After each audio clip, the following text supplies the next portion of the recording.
धैर्याशिवाय धावणारा माणूस कधीच जिंकत नाही. एक प्रश्न विचारू, रोज धावत आहात, मेहनत करत आहात, वेळ देत आहात, पण तुम्हाला खरं माहित आहे का? कारण गती महत्वाची नसते, दिशा महत्वाची असते. आज अनेक लोक सकाळी उठतात, कामाला जातात, दिवसभर व्यस्त असतात, पण रात्री झोपताना मनात एकच प्रश्न असतो, मी नक्की काय करत आहे? करा, एक जहाज समुद्रात निघाला आहे, इंजिन शक्तिशाली आहे, इंधनही भरपूर आहे, पण दिशा नाही. अनेकांचं आयुष्य असंच असतं. दोन मित्र होते, दोघेही खूप मेहनती.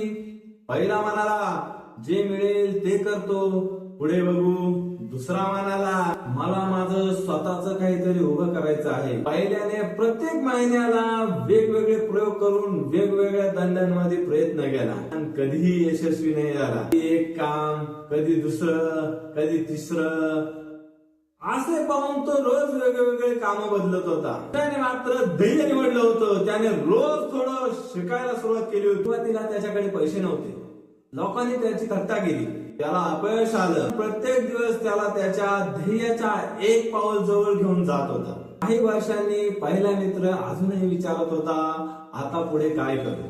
आणि दुसरा लोकांसाठी प्रेरणा बनला होता, कारण तो थांबला नव्हता. लक्षात ठेवा, जगात हरवलेले लोक कमी नाहीत, पण त्यांच्यातील बहुतेक लोक हरवले कारण त्यांनी कधीच स्वतःला विचारलं नाही, मला आयुष्यात खरं काय करायचं आहे? डॉक्टर व्हायचं असेल, उद्योजक व्हायचं असेल, कलाकार व्हायचं असेल, शेतकरी व्हायचं असेल, शिक्षक व्हायचं असेल, काहीही बना, पण तुमचं धैर्य निश्चित ठेवा. काहीही बना, कारण निर्णयाशिवाय मेहनत म्हणजे अंधारात सोडलेला भाग. आज आशा समोर उभे राहा आणि स्वतःला एक प्रश्न विचारा, मी 5 वर्षांनी स्वतःला पुढे पाहतो. या उत्तरात तुमच्या आयुष्यातला संपूर्ण मार्ग लपलेला आहे. धैर्य ठरवणारे लोक इतिहास घडवतात आणि धैर्याशिवाय जगणारे फक्त दिवस मोजतात.